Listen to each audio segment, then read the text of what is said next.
It's 4 in the morning, the rest of the country is asleep. But in a dark truck stop parking lot, behind a curtain in the back of an 18-wheeler, an alarm goes off and a truck driver opens his eyes to begin a day that most people would not survive with their sanity intact. No commute to an office, no coworkers, no walking through his own front door tonight, or tomorrow night, or the night after that. For the next several days, this 80,000-pound machine is his workplace, his kitchen, his bedroom, and his entire world. We think we understand this job. A guy drives a truck. He moves boxes from one place to another. How hard can it be? Here's what almost nobody realizes. Being a truck driver is one of the most demanding, most isolating, and most quietly dangerous jobs in the modern world, and the entire economy you depend on would collapse in about 3 days without it. Everything you own came on a truck. The phone in your hand, the food in your kitchen, the chair you're sitting in. Someone drove all of it to you and paid a price to do it that you never see. So let's live one full day inside that life. From that 4 a.m.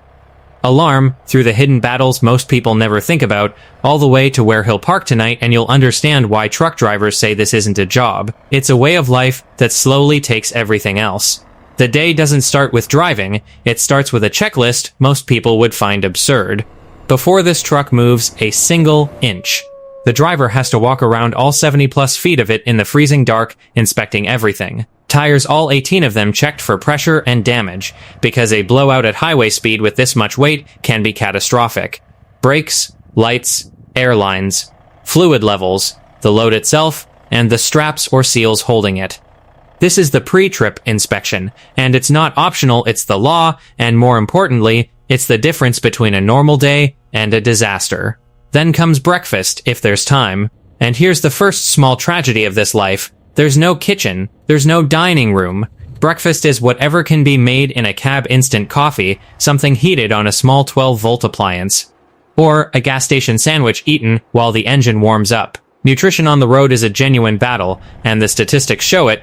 Truck drivers face serious long-term health challenges precisely because the job makes eating well so hard. By the time the sun starts to rise, he's already been working for over an hour, and he hasn't earned a single dollar yet because on most trucking pay structures, the clock that matters is the one that only runs when the wheels are turning.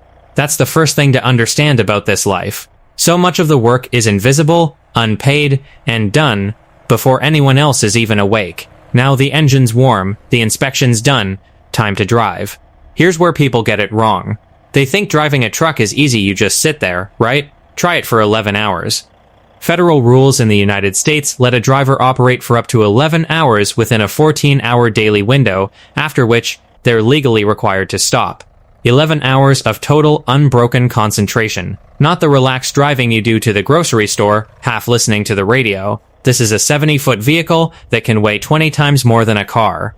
That needs the length of multiple football fields to stop in an emergency, threading through highway traffic full of people who have no idea how physics works around a truck. Every car that cuts in front of him and slams its brakes. Every merge where someone sits in his blind spot. Every construction zone, every mountain grade, every patch of ice or wall of rain, he's managing all of it for hours.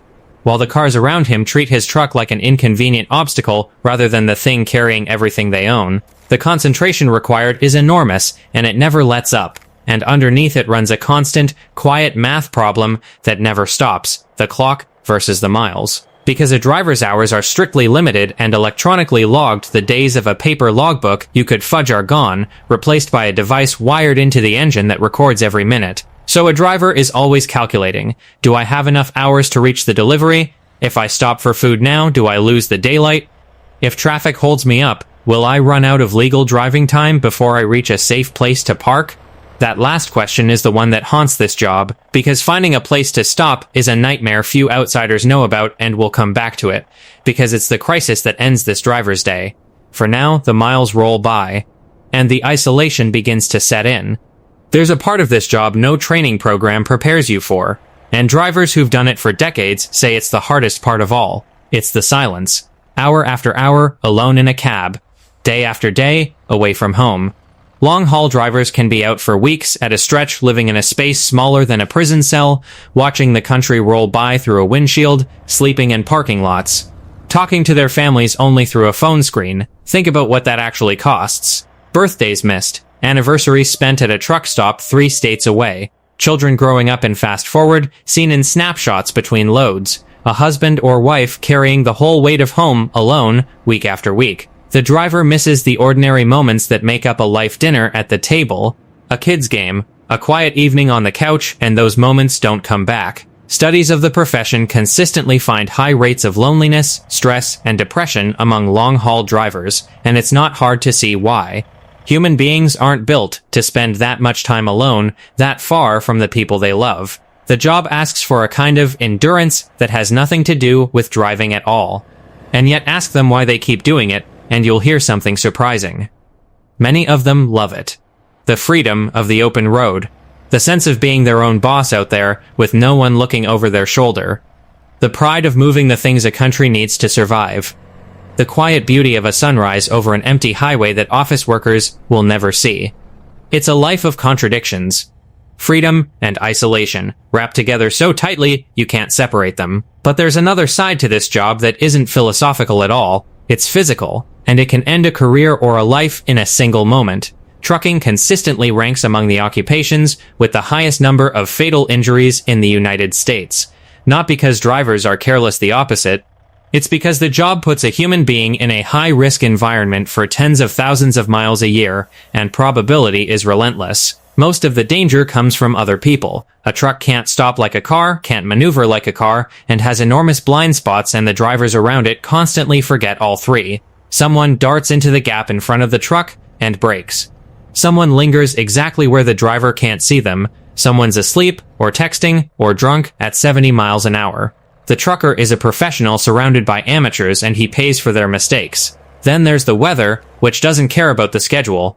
Ice that turns a routine descent into a fight for control. Fog that erases the road.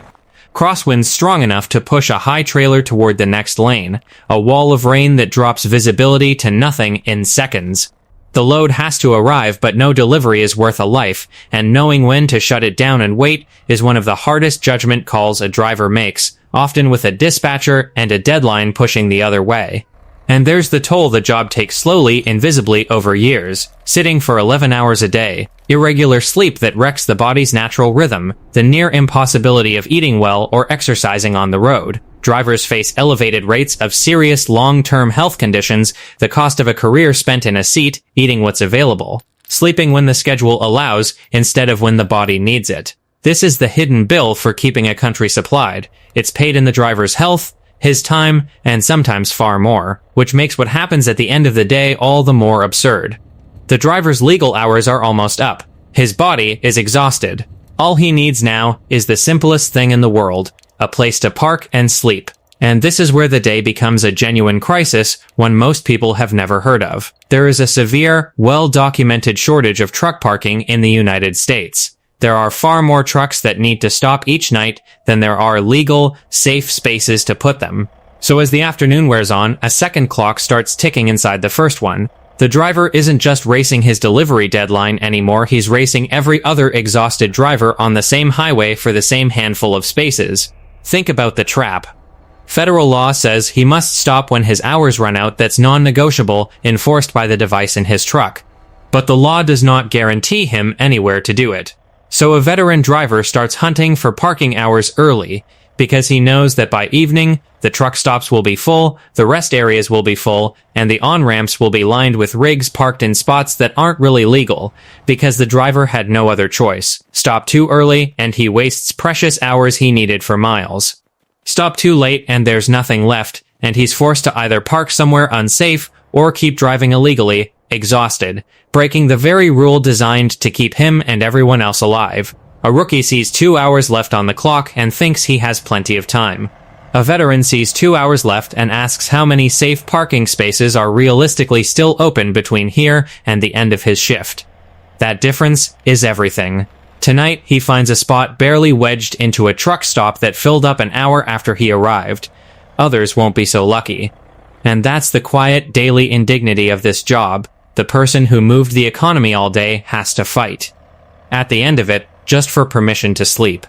So the engine goes quiet, the curtain closes, And in the back of that cab, in a parking lot full of other exhausted drivers, a man who spent his entire day keeping the country running lies down to sleep in a metal box before he wakes up tomorrow and does it all again. We started with a simple question. How hard can it be to drive a truck? Now you know. It's the pre-trip inspection in the freezing dark. It's 11 hours of relentless concentration surrounded by people who don't respect the machine. It's weeks away from everyone you love. It's a job that ranks among the most dangerous in the country, that slowly wears down the body, and that ends each day with a desperate hunt just for a legal place to rest. And here's the thing to carry with you. The next time you see a truck on the highway, the one you're tempted to cut off, or tailgate or curse at for going too slow, remember what's actually inside that cab. A professional, far from home, carrying the things that make your life possible, paying a price in time and health and loneliness that you will never see on any store shelf. Every single thing you own spent part of its life on a truck like that, and behind the wheel of every one of them is a human being who gave up an ordinary life so that yours could keep running smoothly. That's not just a job, that's the invisible backbone of the entire modern world. Now I want to hear from you. If you're a truck driver, what's the one thing about this life you wish regular people understood? And if you're not, has this changed how you'll look at the next truck you pass? Drop it in the comments, because I read every single one. Subscribe for more real stories about life on the road and the people who keep the world moving, and I'll see you down the road.